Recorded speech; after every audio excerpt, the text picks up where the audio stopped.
안녕하세요. 책 읽어주는 남자 챔프입니다. 나의 신앙 유산 답사하기 전북편 오늘 95쪽부터 계속 읽어나가겠습니다. 제5장 전쟁과 서학.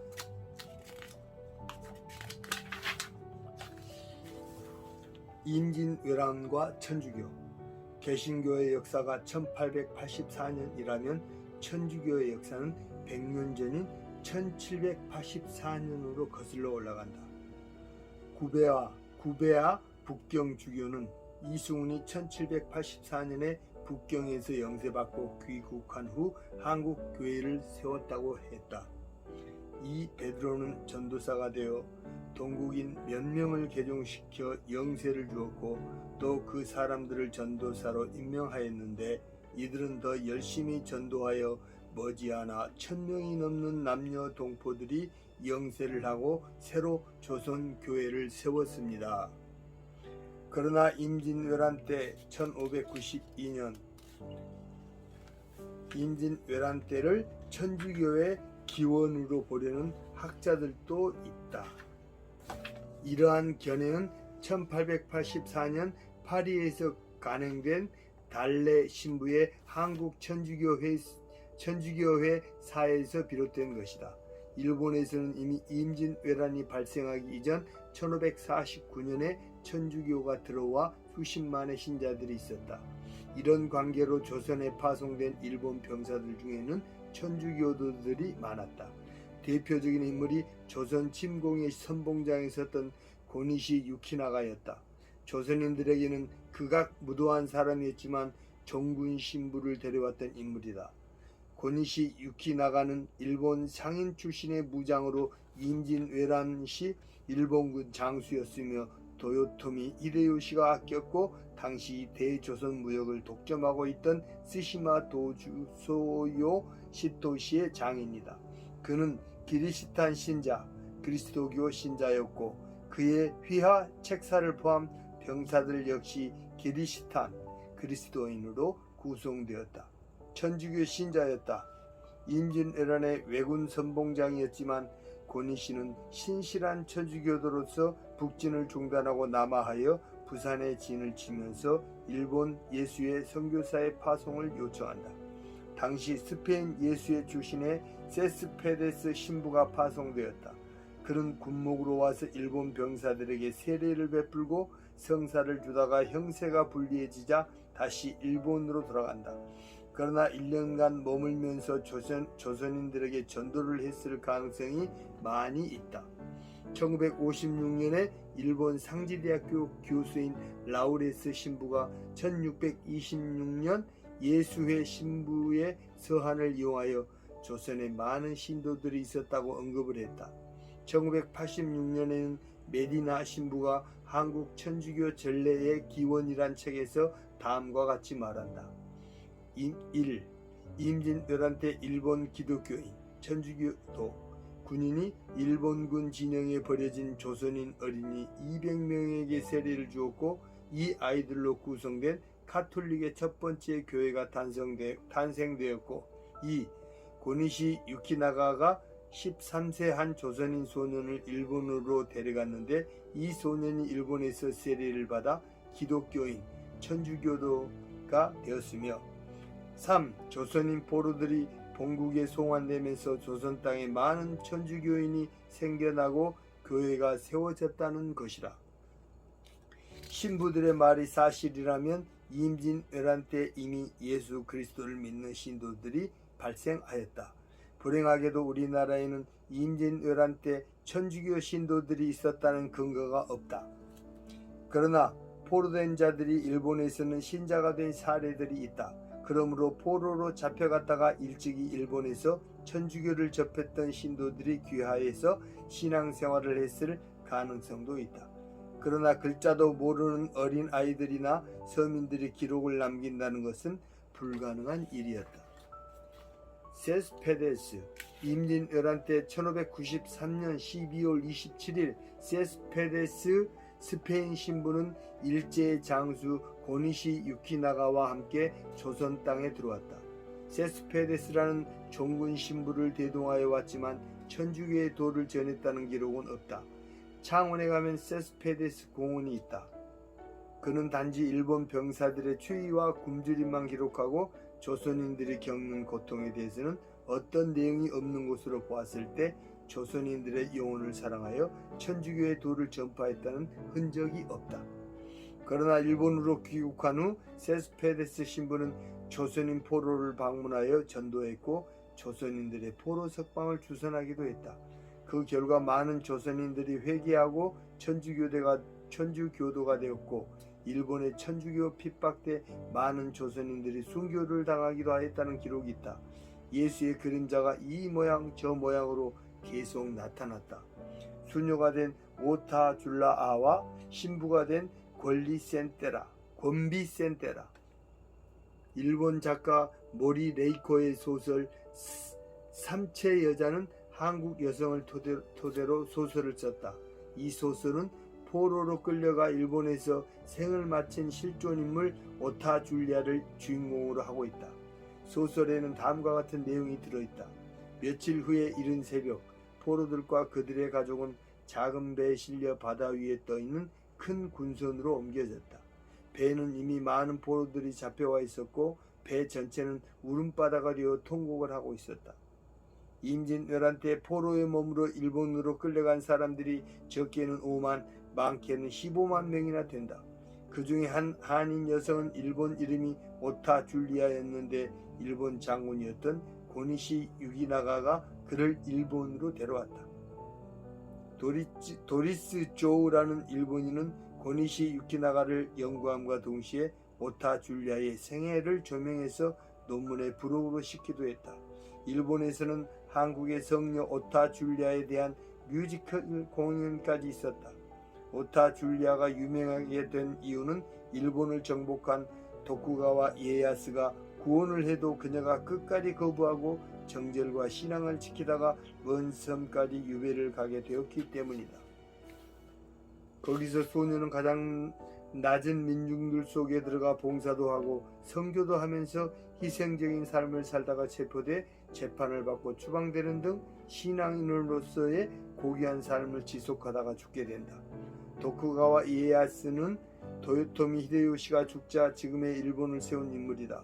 그런 인물 앞에서도 오타 줄리아는 굴복하지 않았고 끝까지 순교를 지켰고 신앙심으로 봉사하였던 것이다. 그는 신앙과 애국으로 정절을 지킨 애국 소녀였다. 일본인들은 매년 오타 줄리아를 참배하고 있다. 조선인의 정절과 신앙심은 지금까지 일본에서 성녀로서 추앙받고 있을 정도이다. 이 외에 곤비센테라라는 조선인은 한양 출신의 양반 자제였고 1593년 13세의 나이로 고니시 유키나가의 포로가 되었다.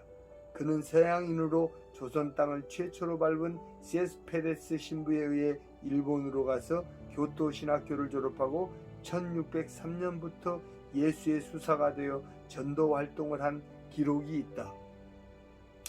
그는 일본에서 천주교 탄압을 피해 나가사키의 시마바라에 숨어 지내면서 일본인 및 조선인들을 전도하기도 했다. 고니시 유키나가는 임진왜란 선봉에 앞장섰지만 나름대로는 신앙이 있다고 하는 양식이 있는 일본 천주교도였다. 이와 같이 임진왜란 때 일본으로 잡혀간 사람들이 서구의 신앙을 접하게 되어 수녀가 되거나 신부가 된 역사적 기록물들이 있다. 그러므로 임진왜란 이후 일본에서 다시 조선으로 돌아온 사람들 중에 신앙인들이 많이 있을 수도 있다. 증거 자료만 없을 뿐이다. 단지 예수의 신부들의 글만이 증거이다. 병자호란과 천주교. 임진란 이후 1636년 병자호란이 발생했다. 1236년 인조 14년 청태종은 명나라를 공격하면서 먼저 명나라를 섬기고 있는 조선을 신하의 나라로 삼고자 12만 대군으로 조선 침략을 감행하였다.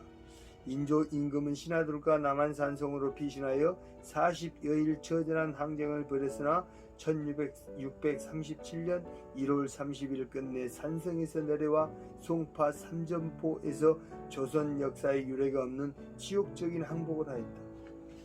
청은 1637년 병자호란이 끝나자 소현세자, 복림대군, 인평대군 등 인조의 세 아들을 볼모로 잡아갔다. 그중 셋째 아들 인평대군은 다음 해에 돌아왔으나 소현세자와 복림대군은 계속 청나라에 남아있었다. 청나라로 끌려갔던 소현세자는 독일인 신부 아담 샬과 가깝게 지냈고 서양 문물을 접하고 새로운 서구의 학문을 익히고 천주교의 교리를 배우고 영세도 받아 천주교도가 되었다. 어쩌면 외국 땅에서 영세를 받은 이승훈 이전의 최초의 기독교인이었을 것이다.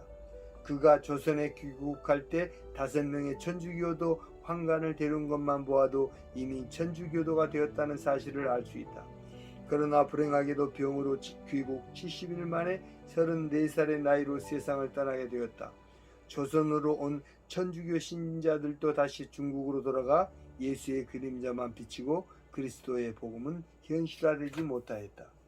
조선은 임진왜란과 병자호란을 통해 피비린내 나는 경험을 하였지만 이면에는 임진왜란을 통하여 조선인들이 십자가를 접하는 계기가 만들어졌고 병자호란을 통하여 서학과 천주교를 받아들이게 되는 계기가 되었다는 것은 부인할 수 없는 사실이다. 그러나 조선인들의 희생은 말할 수 없이 컸다. 인조의 굴복으로 인해 인조의 세 아들을 비롯 20만 명이나 되는 부녀자들이 청나라로 끌려갔다. 당시 청나라의 인질로 끌려갔던 소현세자는 심양 일기에서 다음과 같이 적었다. 포로의 매매를 허락하여 청인들이 남녀들을 성문 밖에 집합시키니 그 짝이 수만이라. 혹 모자가 상봉하고 혹 형제가 서로 만나 얼싸안고 울부짖으니 천지를 진동하였더라. 인조의 삼전도 인사보다 더 굴욕적인 것은 노예상을 기다리고 있는 조선인들의 삶이었다. 심양에서 많은 조선인들이 헐값에 매물로 나왔다. 우리 민족은 중국과의 굴욕적인 삶을 잊지 말아야 할 것이다. 그러나 다행스럽게도 조선은 피해 전쟁을 통하여 서학이 전파되는 계기를 마련했다. 서학의 전례는 훗날 개신교가 정착하기 위한 일종의 징조였다. 서구의 선교사들이 조선 땅에 들어오기 전에 천주교 서적과 서구의 문물들이 들어오기 시작했다. 조선의 학자들은 중국에 가서 서구에 대한 많은 관심을 드러냈고 중국 견문록을 쓰기도 하였다. 인조 반정 이후 실학자들이 중국을 다녀온 뒤 중국 견문록을 쓰면서 서학을 적극적으로 도입하고자 했다. 홍대용 1731년부터 1783년까지 생존은 을병 연행록을 썼고 연안 박지원은 열하일기 그리고 김창업은 노가재연행 일기를 써서 조선시대 3대 중국 견문록으로 꼽힐 정도로 많은 사람들에게 읽혀졌다. 병자호란으로 잃은 것도 많았지만 서학을 접촉하거나 소개받는 귀중한 계기가 되었다. 실학이 그 공허한 틈을 메우기 시작했고 그중 성호학파는 조선사회의 개혁을 주장했던 실학에 가까운 서학에서 그 해답을 찾았다. 쉽게 말하면 실학과 서학을 동시에 긍정하였다. 성호 이익은 서학만을 중시하였지만 다산 정약용은 천주교 신앙을 받아들였다. 그래서 정약용은 실학 때문에 유배를 간 것이 아니라 예수에 대한 신앙 때문에 유배를 간 것이다. 마테오 리치의 천주실의 병자호란 이후 17세기 조선에 소개된 서학 관련 서적은 약 200여 종이 넘었을 정도이다. 그중 하나가 스페인 예수의 신부 마테오 리치 1552년부터 1610년가 쓴 천주실의로 중국에서 한역된 서학서였다. 이 책은 서구인이 최초로 그리스도교의 가치를 동양에 전파하기 위하여 동북아시아 유교를 비교하면서 합리적으로 조리있게 쓴 책이다. 내용은 천주교 신앙의 모든 문제를 다루지 않고 몇 가지 중요한 교리, 특히 본질적 문제만을 다루어 마침내 신앙과 계시에 도달할 수 있도록 이론을 폈고 이를 인간의 이성과 자연적인 식견으로 입증하며 전개해 놓았다. 일종의 변증서였다. 상권의 제1편에서는 인류의 보편 사상과 운동력과 질서의 논증으로 합리적으로 신의 존재 증명을 하여 동양인들을 설득하고자 하였고 제2편에서는 불교, 도교를 언급하고 유교에 대하여는 태극서를 제하고는 대체로 찬성하고 있고 제3편에서는 천국의 필요성을 말하고 자연의 동식물을 다루면서 인간의 영혼과의 차이를 명확히 하여 인간 영혼의 불멸성을 다루었고 제4편에서는 중국 고전에서 예를 들어가면서 악마와 지옥의 기원에 대한 범실론적 일신론을 반박하였다. 즉 마테오 리치는 사상가로서 합리적이고 철학적인 방법과 비종교학적인 접근 방법으로 중국인에게 기독교에 대한 서학의 전파를 목적으로 변증하였다. 마테오 리치 신부가 복음을 전파할 목적으로 쓴 천주시리는 유학과 서구 신학을 비교하여 토착 신학적인 입장에서 쓴 일종의 비교 종교 철학서이면서 변증록이기도 했다. 특이한 것은 마테오 리치는 일방적으로 동양 종교를 무시하지 않았고 최대한 존중하려고 했다. 천주시리는 천주에 대한 참된 의론이라는 뜻으로 천주교의 주요 내용을 정리한 책이다.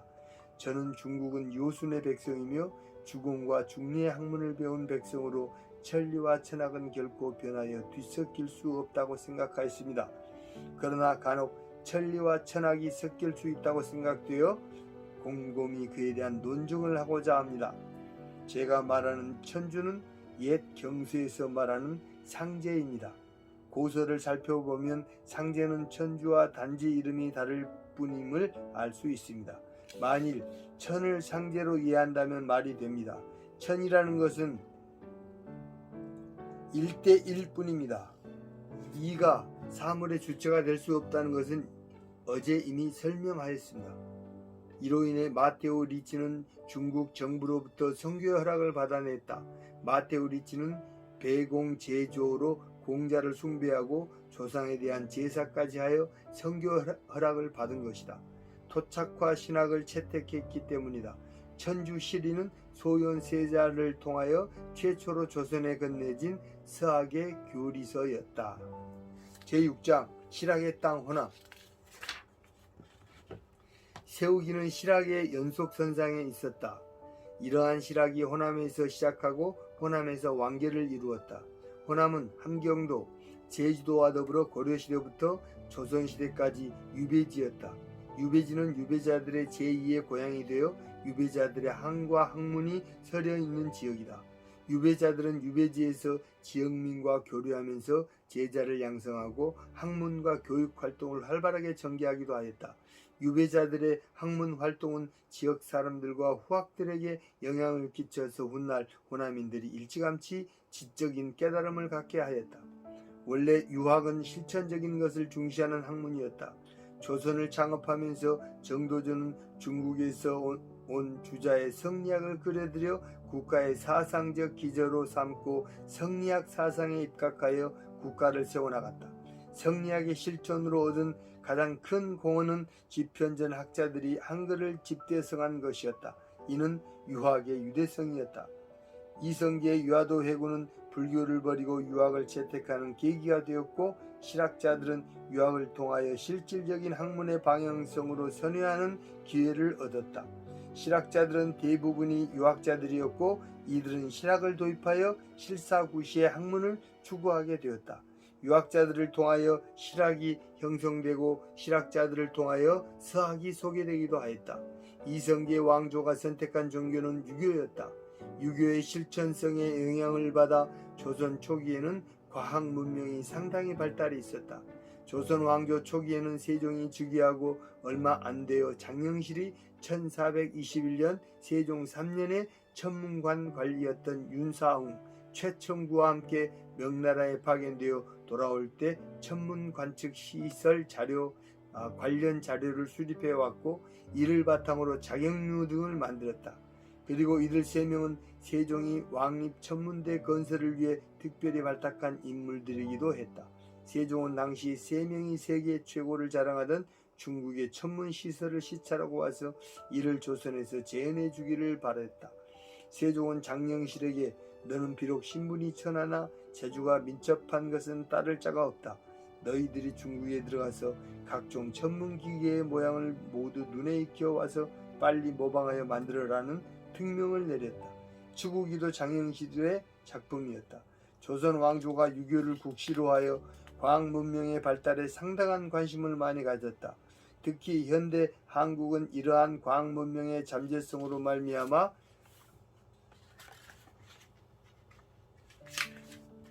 세계 최고의 조선 산업과 IT 의료 산업을 발전시켰다. 이번 코로나19로 인해 한국의 의료 위상이 상당히 높아졌다.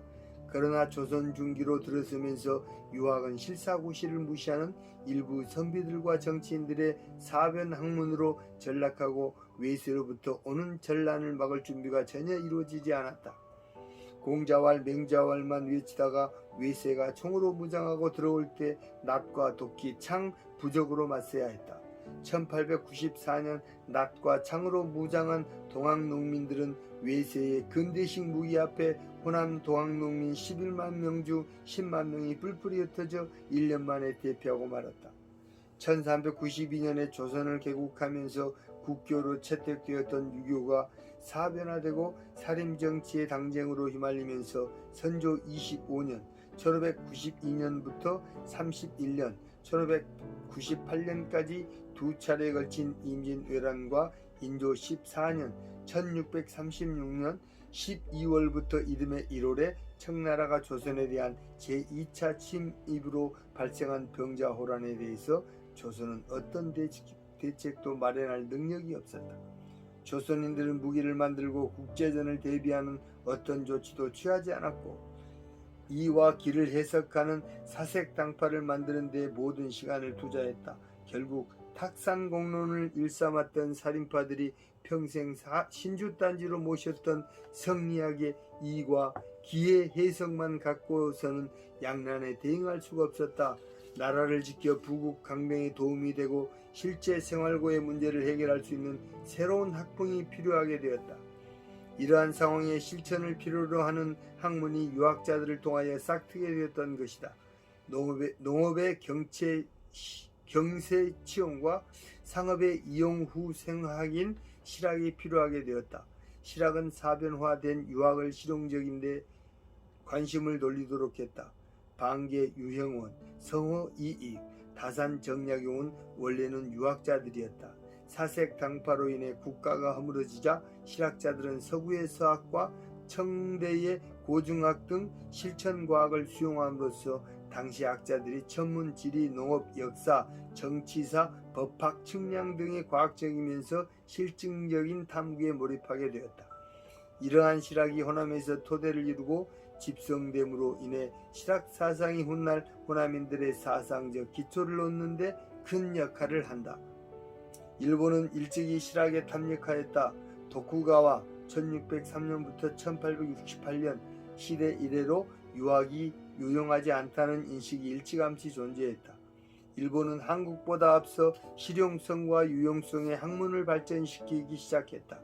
메이지 유신 1868년부터 1912년까지 시대에는 일본의 계몽가들이 아예 유학의 가치를 부정하는 동시에 서양 과학의 유용성에 주목하기 시작하면서 일찍부터 총을 갖게 되었고 제국주의를 꿈꾸었던 것이다. 그 당시 우리나라는 낙과 호미, 죽창, 부적으로 전쟁을 치러야 했다. 청나라도 고중학과 양명학을 주자학 대신 발전시키면서 근대화 문명을 추구하기 시작했다. 새만금으로 유명한 부안의 산중턱에서 평생 실학을 기초한 사람이 있었는데 반계 유형원 1622년부터 1673년까지 유형원으로 최초로 실학을 소개한 사람이다. 유형원은 1622년 광해군 14년에서 1673년 현종 14년까지 살았던 사람으로서 실학파의 시조이다. 그가 살았던 시기는 임진왜란과 병자호란이라는 큰 전란이 발발하고 부패가 누적되어 적폐청산이 요구되는 시점이면서 전후의 학풍에 대해서 새로운 기대를 하고 있었을 때이다. 조선 건국 이래 누적되어 오던 여러가지 모순이 극대화되어 가는 시점이었다. 유형원은 이미 8살에 서경과 역경을 읽는 천재였다. 20대에는 과거 공부를 하는 대신 고모부 김세렴이 함경감사로 임명된 이후 그를 따라 나서 이북을 다니면서 백성들의 고통받는 실상을 피부로 느끼고 현실과 실제적인 학문에 관심을 가지기 시작했다. 이후에도 금강산을 비롯하여 금천, 안양을 두루 돌아다니면서 향후 실제적인 학문의 방향성을 잡곤 했다. 병자호란 이후 삼정에 물나는 농민들의 삶을 파기하여 노비나 도적으로 전락시키고 있었다. 그의 불멸에 져서 방개수록은 조선 후기 국가개혁안의 교과서라 평가받을 정도로 개혁사상은 이미 영조 때 인정을 받아 국정개혁의 지표가 되기도 했다. 책을 1만 권 읽을 정도로 독서광이었던 유영원은 중국의 경수와 역사서 속의 논리와 경험, 조선의 역사적 전통을 면밀히 조사하여 조선에 적용할 수 있는 방안을 찾으려고 노력하였다. 방개수록은 토지제도, 노예제도, 교육과 관리 선발 제도, 관료 임용, 관직, 녹제, 병제와 속편, 군현제로 이루어졌다.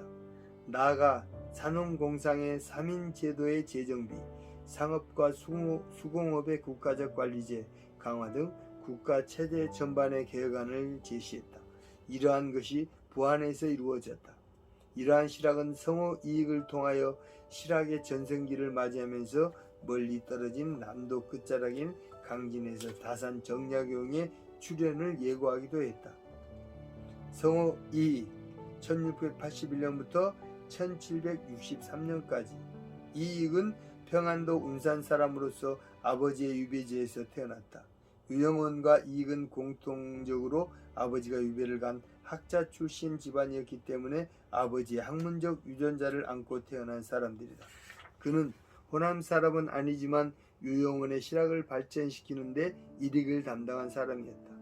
이익의 아버지는 1678년 사신으로 중국에 가면서 많은 책들을 섭렵하게 되었고 이익 역시 아버지가 가져온 책을 읽으면서 새로운 학문을 접하게 되었다. 이익은 이황의 학문을 연구하여 대학자로 존경을 받기도 하였지만 여기서 머물지 않고 유영원의 학풍을 이어받아 실학의 대가가 되었던 것이다. 그의 저서로는 유명한 성호사설, 성호문집, 과구록 등의 많은 문서들이 있다. 성호사설은 백과사전처럼 중요한 이수를 많이 다루었고 국정 전반에 걸친 개혁 사상을 제시하고 있다. 정치 문제로는 그가 남인 계열이었기 때문에 당정의 폐단과 원인을 분석했고 국정의 최고의 의결기구인 비변사의 개혁, 의정부의 정비, 겸직의 문제점, 빈번한 관리의 교체, 서리의 폐단 등의 문제점을 지적하고 개혁을 요구하였다. 이익은 나아가 중국 중심의 역사관을 비판하고 조선 자주 역사관을 중시했고 풍수지리설, 점성술과 같은 미신성 짙은 학설을 비판하면서 유영원의 실학사상을 계승하여 체계를 형성했다. 그는 서학에는 관심을 가졌지만 신앙에는 관심이 없었다. 그의 실학사상은 정약용을 통하여 완성하게 되었다. 다산 정약용. 정약용은 1762년 경기도 광주군 마현에서 태어났다. 마현은 한강의 상류로 풍광이 매우 아름다운 곳이었다. 정약용은 어릴 적부터 영특하기로 소문나 있었다. 4세에 이미 천자문을 익혔고 7세에 한시를 지었으며 10세 이전에 이미 자작시를 모아 산미집을 편찬했을 정도였다. 조선시대의 실학은 정약용에 이르러서 완성이 된다. 정약용은 17세에 이익의 학설을 접하고 실학에 눈을 뜨게 되어 남도의 맨 끝 강진에서 유배 생활을 하면서 약 500여 권에 이르는 방대한 저서를 완성한다. 그의 국가개혁의 목표는 부국강병이었다. 그의 저서의 경세유표에서 경세치용과 이용후생이 종합된 개혁사상을 전개하여 통치와 상업, 국방, 정정법을 중심으로 하는 토지개혁, 세제, 관제, 군제, 과거제에 이르기까지 제도를 개혁하고 가난에서 벗어나기 위하여 기술 개발을 해서 근대 국가에 이르러 부국강병을 하자는 입장이었다. 목민심서, 흠음신서는 관리들의 개혁을 이루는 책이었다. 목민심서는 다산 정약용 사상의 정수인 1표 2서, 경세유표, 목민심서, 흠음신서의 핵심이 되는 책으로 인민을 보호하지 못하면 아무리 요순의 법이라도 실시할 곳이 없을 것이다라는 민본정치 관점에서 눈앞에 병들어 죽어가는 백성들을 긴급히 구한다는 취지로 엮은 것이다. 흠음신서는 정약용이 저술한 형법서이다. 정약용은 흠음신서를 통하여 형법과 소송법에 대해서 기술하여 절차법을 발전시키기도 하였다.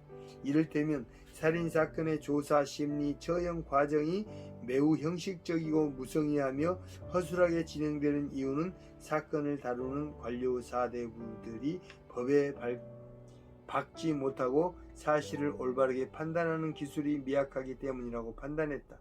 특히 재판 절차 하자는 개신교단의 재판에서 잘 나타났다.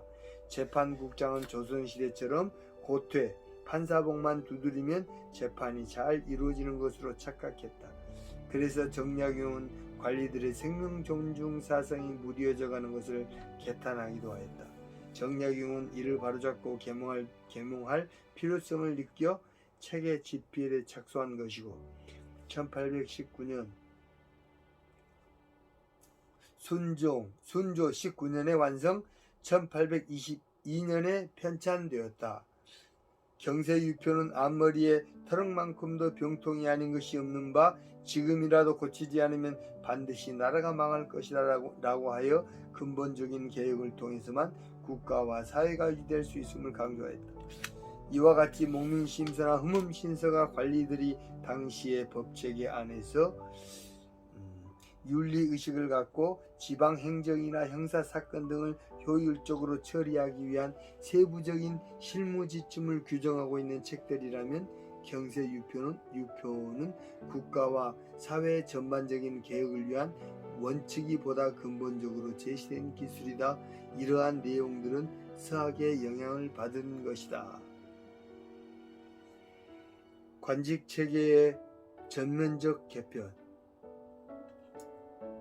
신분과 지역에 따른 차별을 배제한 인재등용책, 자원에 대한 국가관리제 실시, 정전제 토지제도 개혁, 조세제도의 합리화, 지방행정조직의 개편 등의 계획안들은 서구에서 실현되어 가고 있는 제도적 원칙들이었다. 결론적으로 정약용이 기술한 책들은 근대 국가를 시작하는 서구의 개혁 원리와 사례를 토대로 당시 조선의 법 테두리와 현실 안에서 정치, 사회, 법, 경제 제도를 개혁하고 부국 강병을 이루는 데 목표를 두었다.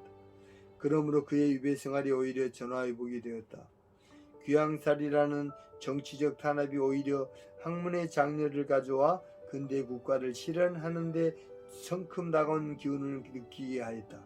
정약용은 학문적 업적을 이뤄낸 인내와 성실 그리고 용기의 사람이었다. 학문이나 정치, 목회, 정치, 경제, 선교는 죽음을 무릅쓴 인내와 성실, 용기가 있는 사람들만이 해낼 수 있는 영역이다. 김대중 대통령도 옥중이라는 기나긴 세월이 있었기 때문에 노벨 평화상을 수상할 수 있었고, 그의 옥중 독서가 훗날 대중경제론이라는 책을 만들었다. 이 책은 하버드 대학에서까지 채택하는 참고도서로 사용되기도 했을 정도이다.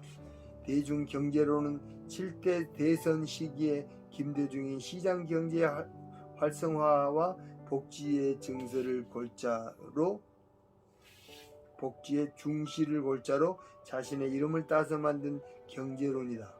이는 박현채 교수의 민족경제론을 수정한 것으로 관치금융 배제, 자율적인 시장경제, 진흥, 중소기업 육성, 독자적인 외환정책, 복지 확대, 대중들의 적극적인 경제 참여를 주장했다. 결론을 맺자 개신교가 1885년에 들어오기도 전에 이미 정약용 같은 실학자들을 통하여 우리나라의 서학의 서서히 뿌리 내리고 있었던 것이다. 그러나 천주교를 통하여 서학을 맛본 실학자들은 박해와 핍박을 면하지 못하여 사실상 개신교를 위한 세례요한의 역할을 하였다. 그러므로 호남의 실학은 개신교를 위한 초석을 낳기도 하였던 것이다. 실학자들도 부국 강병을 위해 서학에 많은 관심을 갖고 있었다.